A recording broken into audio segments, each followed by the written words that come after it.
What's up, fam? This is a bad opening. Hey, what's up? I'm Stormy. We're playing the letter, as usual. Do I have to give the whole spiel? I mean, we've been doing this for, like, over 50 episodes now. We're in a bar, we're Ash, we're talking. My phone is buzzing like a bee, but less cool, because bees are cooler than phones, I guess is what I'm trying to say. Anyway, please, I gotta stop talking. Ugh, okay, phone's ringing, let's answer it. I've placed the damn thing on low volume last night, but it does nothing to keep quiet. I don't even know if I want to answer it right now. It has brought me nothing but one bad news after another. Thinking back about it only makes me want to chuck it out to the closest trash bin I can find. Not that it'll help things, of course. Another exhale slips past my lips before I pull it out, quickly swiping over the screen without checking the caller ID. After all, the only person who will worry and fret over how awful I might sound right now is here with me. My parents never call around this hour, so chances are it's probably Chief or Abigail. There's Zach, but he's in a position where contacting me is impossible, placed in jail by some scumbag for a crime he likely didn't commit. No use pretending what I'm not when it's anything but. I don't know what that means. Inspector Frey speaking. Good morning, sir. Sorry to bother you this early. What is this about? It's about your friend, you know? The guy I called you about yesterday, the one they brought in the night before. Zachary Steele. Oh, no, dude. Oh, are we doing this right now? His hesitant note does nothing to diminish the lump that suddenly lodged itself at the base of my throat. What are the chances? What are the chances that something went wrong while I'm not looking? While I'm out here brooding of all things? How is he? Is he doing okay? Please, God. Please, Jesus. We actually have a problem, Detective Inspector. Hasty assumptions aren't a usual fare in my book. That shouldn't change right now. The precinct is secure. It's supposed to be. The cops don't give a shit. Sorry. They have guards manning the station 24/7. If anything happens, all Zach has to do is shout and someone will be there for him. Fuck, shit. Even if it's a phantom going after him, he should be safe there. He should have been. Yet none of these reassurances will allay my suspicions, and whatever little thread of hope I'm hanging on frays slowly as each second of silence passes us by. An expectation so weak, faint, I might as well just let it go and prepare myself for the worst. It's a feeble attempt at optimism I'll never get used to. This is out of my depth. This isn't my forte. Zach's, maybe Rebecca's too. Never mind. Hell, this is the kind of mood Isabella has always unknowingly brought with her. What her eyes often conveyed, what I've often found myself searching in her, whenever I look to them. But no matter how many times I repeat any words of comfort, or calming images inside my head, the hollow chill at the base of my stomach refuses to ease. Even my voice shakes when I urge Officer Rains to speak, weak and unsteady. The only thing keeping me from stumbling when I abruptly stand is the counter-solid support behind me, the flat of my hand braced against it for leverage. Officer Renz, right? What happened? You're supposed to keep an eye on him, yeah? It's protocol. Your friend, sir, he's... I think it'd be better if you just saw it yourself, sir. This isn't something you should be hearing over the phone. I have another prediction. Excuse me. They keep bringing up this, like, eyeball case. The guy gouged and ate his own eyes. Is that gonna also happen to Zach? And it's gonna, like, trigger something within Ash? Chief Inspector Lee wants you to report in as well. It's about the case Luke Wright filed yesterday, and... The rest never registers. Rather, my brain refuses to acknowledge any of it, not even the possibility that this might just be a terrible joke. All I can think about is the suffocating dread and the piercing noise, white and deafening, ringing in my ears despite the bar's morning hush. There's only Zach. Only the whole expanse of Luxborn separating me from the one person I still believe safe from this whole fucked up situation we found ourselves in. Along with the voices, vile ones, whispers that taunt, jeer, and mock. each vague utterance growing relentless as I make my way out of the bar without another word to G and slide back into my car. Don't split. You shouldn't split up. Driving off with my body on autopilot, mind a daze and afraid. Utterly afraid. That's the time I've permanently lost someone in my life. The whole precinct is in an uproar. Officers move in and out from the main work hall with rapid steps. Phones blare loudly with the comm rooms, and calls are being made from the dispatch area. The rest who have been left standing watch the whole commotion with nervous energy. From further back, the chief's voice booms from above the uproar. I'm not even shocked. He may appear like a bumbling fool on first glance, but he's kept this city safe for years. For something to happen in his jurisdiction, inside his own precinct, right under his nose, he has the right to be royally pissed. What do you mean you don't know? Don't give me that shite, Sergeant! How can one person, slip past you? You can't even keep an eye on one man! His statement gives me pause. Am I wrong? Did Zach escape somehow? I'm not condoning it, and neither do I believe Zach's capable of doing, let alone thinking of it, but if it's what happened, I'll be equally as cross as the chief. This won't help his case. This will only complicate things with Wright and put the both of us in a tight spot. I won't be able to help him once red tape prevents me from doing so. Yet a hint of relief still washes over me as I walk closer to my boss, mentally preparing myself for whatever reprimand he's about to dish out. What's happening, Chief? Except he merely glances at me with an inscrutable expression. Although, if I'm going to read deeper into it, I'll say it's the closest expression he can get to shooting me a pitying look. For the first time in my years of the force, I find myself wishing to hear a reprimand from him. Whatever that stare means, it can't be good. Coupled with Officer Renz's tone this morning, it does nothing to calm my uneasy feeling in me. Fuck, boss even seems relieved to see me. After the last few exchanges we've had these past 2 weeks, you think the man doesn't want to see me right now. About time you got in here. I got caught up in something. Sorry, Chief. What's going on? Is there a problem with Zach? He hesitates for a second before his frown eases with a long, dragged-out exhale. I'm not sure if you can call this a problem, Frey, but I'll let you be the judge of that. Follow me. And you, I want your full report about this by the end of the day. It better be good or you are kissing that badge goodbye. The officer he's addressing, the sergeant, a man in his late 20s to 30s who transferred here last year, shrinks back into his chair. I don't quite remember his name. I've only seen him quite a number of times since I'm often out of the precinct. But if my memory serves me right, he's a guy currently assigned to the late night shift, at least until this month ends.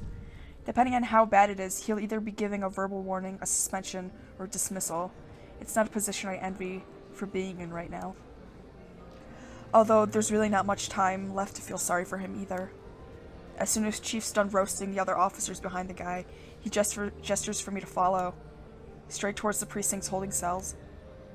And if it's a switch, am I reading this right? And it's if a switch, why did you put as? It's as if a switch has been turned off the moment he steps away from the small crowd. The entire main lobby goes silent. What do you want, Beps? Beps, this isn't the time! A man has died! A man has his eyes gouged out in Lego City. Oh. For one reason or another, it feels like everybody's simply waiting for the metaphorical hammer to fall. Oh, shit. Please be alive. Even if your eyes are gouged out, it's okay. It's better than being dead, Zach. Even their stares before we turn to an adjacent hallway exude the same pitying vibe as the Chief's. All of which I might have easily ignored any other day. People here can be a bunch of gossip mongers. It's only the significant glance Chief throws my way before the door opens that stops me. Not that there's even a need to mull over it. Because the moment— oh, shit, no! Because the moment he swings open, it strikes me. sharp, dry, metallic scent. I've already... Babs! Oh my god! Come here.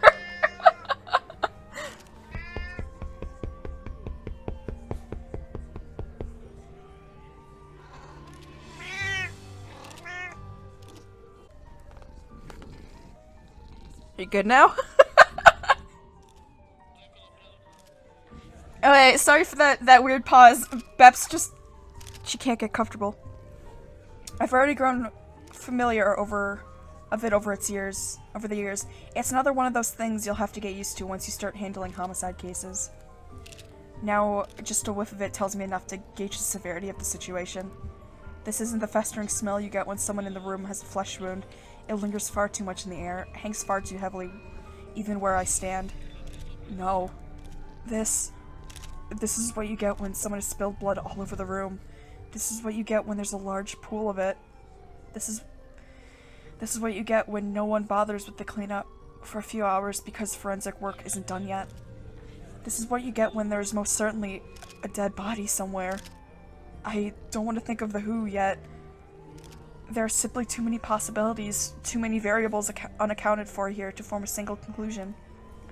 However, when the chief of Luxborn Police refuses to provide answers, a chill easily fills every nerve in my body. Almost in a trance, I follow after him without asking anything or saying another word. For the first time in years, I feel like a damned rookie again.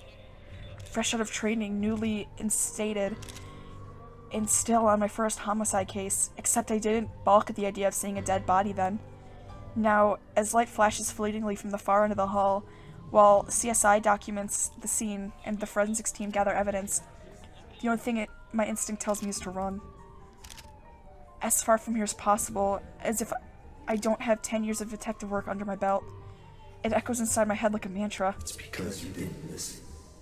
It's all your fault. Why won't you believe me?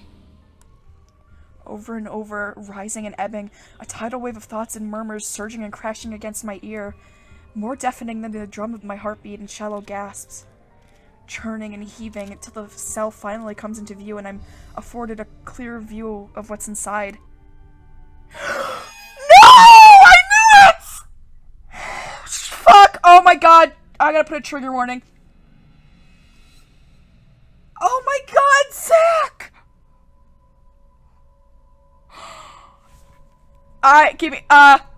Oh my god. That is horrifying. I'm gonna put a trigger warning. I'm so sorry.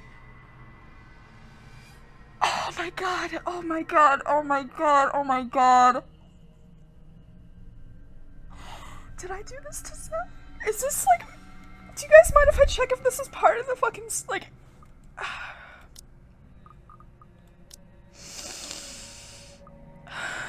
Is this supposed to happen?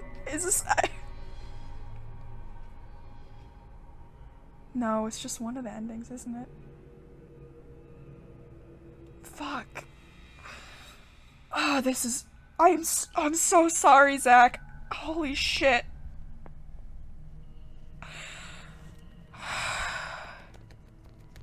Okay. Babs, can you please stop scratching yourself right now? Like, we're looking at a man's dead body. Holy fuck. The whole world stands still. This is...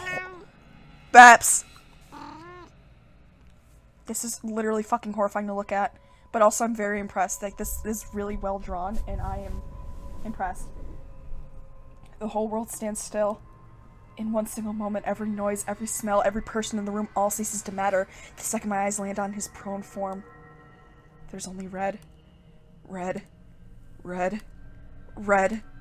Blood everywhere on the floor, where copious amount of it is pooled, on the walls, smeared on every crack in the tile his hand can reach, on his face and shoulders dripping from every gash and tear flowing from the hollow gap where his eyes should be. The custodial officer found him when they brought in breakfast. It was too late. He was already dead by that time. Some 3 to 4 hours, according to the blokes from forensics. There had been a struggle based alone on the smear pattern left on the bars on the floor, but only so much as this small cell will allow him. I can already imagine how it went down. He was likely left with no other choice, cornered like an animal at his mercy, his killer. In the cell, there would have been no escape, The only thing he would have been able to do was shout for help. Perhaps the same plea is written on the floor closest to him. Help me. Help me. Help me. Help that he didn't even get. Oh my fucking god. I'm gonna be real, I didn't think they were gonna actually, like, show it. Oh my fucking god. Oh, Zach, I'm so sorry. And it calls for a whole lot of questions. Not the hows, logic. Logic has already flown out of the window from the start. She has the means to get to us, get to all of us, bars and walls notwithstanding. That's why, though. No one? No one heard him? Not even one from the guys on duty last night? Because Zach's not an idiot. He would have asked for help. He would have yelled. Oh, one of them did, but thought nothing of it. It's because the police don't actually give a shit about the citizens. Especially if you are a person of color. Then why didn't they do anything? He's just a room away! It's the bias. It's the bias. They must have assumed your friend's just asking for attention. Henry wasn't clear on the details when I questioned him about it. You've been serving in this precinct for more than a decade, though. You should be aware by now how rowdy the folks we detain here can become. That's not an excuse.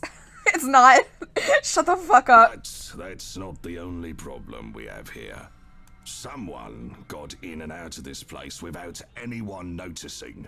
Even the surveillance footage is a bust. Tech's going over it now, but I don't think we'll get anything from it. It's the same problem with that girl's case. The one who got involved in an accident over at the 13th Avenue almost a week ago. The media will have a field day when they learn of this, Frey. Keep it mum for now. I'll let you know because he's your... well, you deserve to know. The poor bloke's your friend, after all. I just don't want the commissioner hearing of this before I can tell him anything. Or at least, until we've figured out how the butcher got in. You think this is an inside job? What else can it be? It's either that or we have a damn good criminal mastermind walking this city. Yeah, it's a ghost, dude. Really, I want to say something. I want to tell him that this isn't what he's thinking. That all this time the Anselm Butcher never existed. This is the curse that people of the city have been laughing up for centuries. The way things are going, we'll simply find ourselves at a dead end. Chances are, they'll just have to find an innocent chap to blame for everything, like what Wright did to Zach. A scapegoat for things they can't explain. But how am I supposed to tell anyone, let alone get them to believe my words? I'll sound like an idiot. Likely they'll brush me off the same way I've done with Isabella's warnings.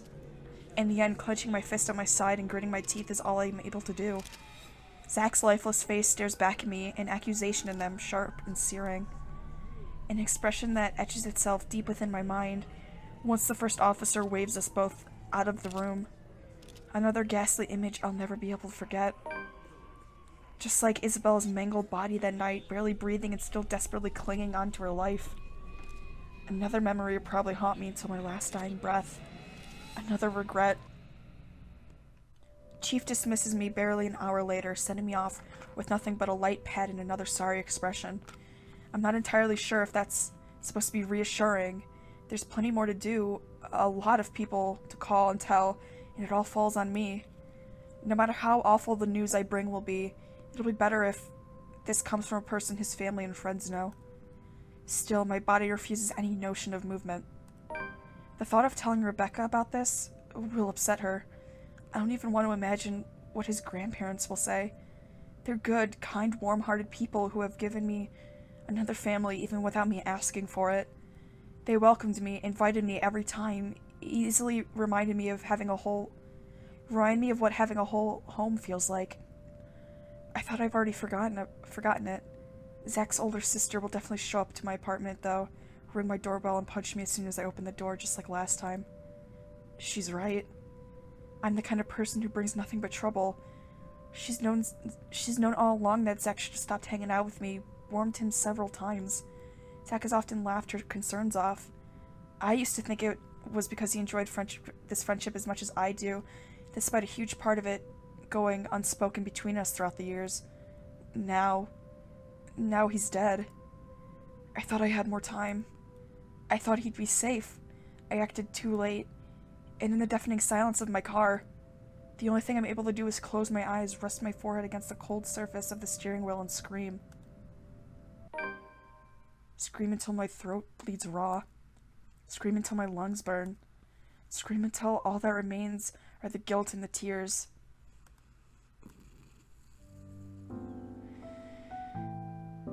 I guess that's where we're gonna end it. I like to point out, because I think this is just interesting, I don't know if this has a footing, but isn't it interesting that the two characters who have, like, officially died, or, like, have gotten seriously hurt, Isabella and Zach, are both, not white? Can I say that? Like, yeah, an observation, if you will. I mean, to be fair, I killed Zach, but, like, I'm curious if he would have survived if I took a different route, or if this is just a planned thing from the start. I don't know. I don't know. Oh my fucking god. Anyway, the mood is so down, I'm sorry, oh my god. Okay, well, that was depressing and scary. Was it scary? It wasn't scary for me, it was more just like heart-wrenching. Oh my. Well, thank you guys for joining me. We finally got to hear what happened to Zach. And I'm just like empty. I'm empty. Oh my god. Thank you guys for joining me today. I really appreciate it. And I hope you guys have a wonderful, wonderful day. Goodbye!